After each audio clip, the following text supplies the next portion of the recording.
ایک تاجر، ایک بزنس مین، وہ اپنی پیر و مرشد کی بارگاہ میں حاضر ہوا. لوگوں کا یہ وتیرہ رہا ہے، آج بھی اکثر لوگوں کا یہ وتیرہ ہے، ان کی عادت ہے کہ وہ کبھی تجارت کے سلسلے میں یا کسی کام کے سلسلے میں سفر کرتے ہیں تو سفر کرنے سے پہلے اپنے مرشد کی بارگاہ میں حاضر ہو کر استخارہ کرواتے ہیں یا ان سے اجازت لیتے ہیں کہ اجازت عطا فرما دے. تو جب ان کی اجازت ملتی ہے تو وہ جاتے ہیں تاکہ راستے میں کچھ ایسے معاملات ہوں تو مرشد کی دعا کام آئے. تو وہ تاجر جو ہے وہ اپنے پیر و مرشد شیخ سیدنا حماد رضی اللہ تعالیٰ عنہ کی بارگاہ میں حاضر ہوا. عرض کیا حضور میں تجارت کے لیے قافلے کے ساتھ ملک شام جا رہا ہوں، آپ سے دعا کی درخواست ہے. حضرت سیدنا شیخ حماد رضی اللہ تعالیٰ عنہ نے فرمایا کہ تم اپنا سفر ملتوی کر دو، تم مت جاؤ. اگر گئے تو ڈاکو سارا مال بھی لوٹ لیں گے اور تم کو قتل بھی کر ڈالیں گے. اب ابو المظفر جو کہ پوری تیاری کر چکا تھا بڑا پریشان ہوا. اور آج تو اکثر لوگ اسی آتے بھی نہیں ہیں اپنے پیروں کی بارگاہ میں کہ بھائی جاؤں گا، منع کر دیے تو اب منع کر دیے پھر جاؤں گا تو پھر تو مسئلہ ہے. اس کا مطلب یہ چوکھٹ چومو نکل جاؤ. اب وہ آئے بارگاہ میں، انہوں نے منع کر دیا تو پریشان ہوئے، وہ مایوس بھی ہوئے اور اسی پریشانی اور مایوسی کے عالم میں وہ واپس آ رہے تھے. سرکار سیدنا شیخ عبد القادر جیلانی غوث پاک رضی اللہ تعالی عنہ سے ان کی ملاقات ہو گئی. غوث اعظم نے پوچھا اے ابو مظفر پریشان کیوں؟ انہوں نے اپنا سارا واقعہ بیان کیا، سنایا کہ جانا تھا پیر و مرشد کی بارگاہ میں آیا، انہوں نے منع فرما دیا اور یہ کہا ہے. سرکار غوث اعظم نے فرمایا ابو مظفر جاؤ سفر کرو، میں ذمہ لیتا ہوں انشاءاللہ تمہارا کوئی کچھ نہیں کر سکے گا. تیاری تو پہلے سے تھی، تیاری پہلے سے تھی. اب غوث پاک نے اجازت بھی دی ہے اور ضمانت بھی لی ہے، جاؤ کچھ نہیں ہوگا. لہذا وہ قافلے کے ساتھ روانہ ہو گئے، ملک شام پہنچے، مال تجارت فروخت کیا اور سرکار غوث اعظم کی توجہ کی برکت بھی ملی کہ خوب منافع حاصل ہوا. اس زمانے میں اشرفیاں چلتی تھیں، لہذا انہوں نے 1000 اشرفیوں کی تھیلی تھی اپنے کمر میں باندھ رکھی تھی. اب وہ گئے حمام میں نہانے کے لیے تو انہوں نے وہ تھیلی کھول کر طاق پر رکھی، غسل کیا، کپڑے بدلے اور تھیلی وہی حمام میں چھوڑی، بھول گئے اور اپنی قیامگاہ میں آ گئے. چونکہ غسل کر لیا تھا، تھکان بھی تھی اور نیند بھی اچھی آتی ہے، فوراً نیند آ گئی ان کو. اب خواب دیکھتے ہیں. خواب کیا دیکھتے ہیں؟ خواب میں دیکھا کہ ان کا قافلہ ایک جنگل کے راستے سے گزر رہا ہے. اچانک ڈاکوؤں نے قافلے پر حملہ کر دیا، سارا مال لوٹ لیا اور انہیں بھی گردن پر تلوار مار کر قتل کر دیا. خوف کے مارے ان کی آنکھ کھل گئی اور جب کھلی گھبرا کر اٹھے تو وہاں کوئی ڈاکو تو تھا نہیں. فرماتے ہیں کہ جب آنکھ کھلی تو گردن پر ضرب کا اثر تھا. میں ایسا محسوس ہوا لو کسی نے کچھ مارا ہے. تھوڑی دیر بستر پر ہی بیٹھے، انہیں سمجھ میں نہیں آ رہا تھا کہ بستر پر ہے یا مقتل میں ہے. بہرحال انہیں احساس ہوا کہ یہ تو خواب تھا. پھر انہیں اپنی تھیلی یاد آ گئی.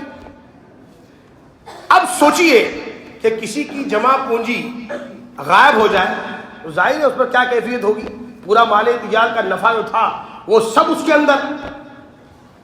بہت پریشان ہوئے، بھاگے فوراً حمام میں. جیسے پہنچے غسل خانے میں گئے تو وہ تھیلی جہاں رکھی تھی وہیں پر وہ موجود تھی، وہ لے لیا. اب اس کے بعد خوشی خوشی بغداد تشریف لائے. اب سوچنے لگے کہ پہلے کہاں جاؤں، پیر و مرشد کی بارگاہ میں جاؤں یا سرکار غوث اعظم سے ملاقات کروں. پیر صاحب نے تو منع کیا تھا کہ سفر مت کرو، سفر کرو گے تو ہلاک ہو جاؤں گے. غوث پاک رضی اللہ تعالی عنہ نے مجھے اجازت بھی دی اور مجھے میری ضمانت بھی انہوں نے لی. اب یہ سوچ ہی رہے تھے کہ اتفاقاً ان کی ملاقات اپنے پیر و مرشد سے ہو گئی. حضرت شیخ حماد سے ان کی ملاقات ہو گئی. اب ظاہر ہے یہ بھی بڑے عظیم بزرگ تھے. دیکھتے ہی انہوں نے فرمایا اے ابو المظفر سوچ کیا رہے ہو کہ کہاں جائیں، کہاں جائیں، کیا سوچ رہے ہو؟ جاؤ شیخ عبد القادر جیلانی کی خدمت میں. ذرا آواز سے کہیے سبحان اللہ. جاؤ شیخ عبد القادر جیلانی کی خدمت میں. اس سفر میں تمہاری قسمت میں مارا جانا، مال کا ضائع ہونا لکھا تھا، مگر تمہارے لیے شیخ عبد القادر جیلانی نے اپنے رب سے 70 مرتبہ سفارش کی ہے.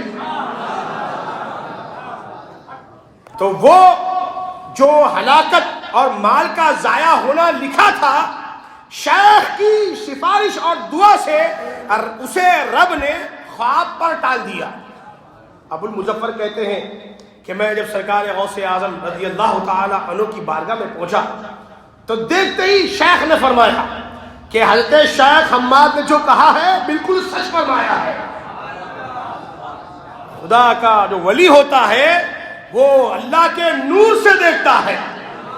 یہ وہابیوں کا ہو دھرم ہے کہ وہ ان کا نبی جو خود ساختہ ہے اسے پیٹھ کے پیچھے کی خبر نہیں، لیکن یہ ہمارے نبی صلی اللہ علیہ وسلم کے شہزادوں کی نظر کا یہ کمال ہے کہ وہ آنے والے کے دل کا حال اس کے بتانے سے پہلے معلوم کر لیا کرتے ہیں، اور یہ قوت انہیں رب نے عطا فرمائی ہے. سبحان اللہ. سرکار غوث پاک نے ان کو دیکھا، ان کا حال دل معلوم فرمایا. کیا کس سے مل کے آ رہے ہیں؟ معلوم فرماتے ہیں کہ شیخ حماد نے جو کہا سچ کہا ہے. یہ کیسی روحانیت ہے. صحیح بات ہے کہ یہاں بولے وہاں سنے، ادھر سوچے اور دوسرا اللہ کا بندہ وہاں محسوس کر لے. سرکار غوث پاک نے فرمایا کہ شیخ حماد نے بالکل سچ کہا، واقعی تمہاری قسمت میں سفر میں مارا جانا، مال کا ضائع ہونا لکھا تھا، لیکن میں نے تمہارے لیے اپنے رب سے 70 مرتبہ سفارش کی تو جو ہلاکت تھی اسے خواب پر ٹال دیا گیا، اور مال کا ضائع ہونا جو لکھا تھا وہ بھولنے پر ٹال دیا.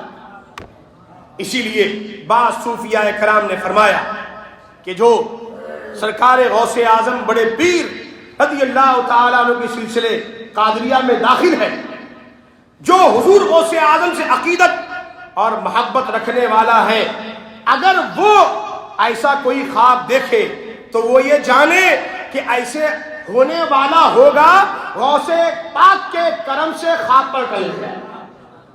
سرکار غوث اعظم کو وہ مقبولیت کا مقام حاصل ہوا، وہ مرتبہ حاصل ہوا کہ جو آپ عرض کر دیں ہو جائے.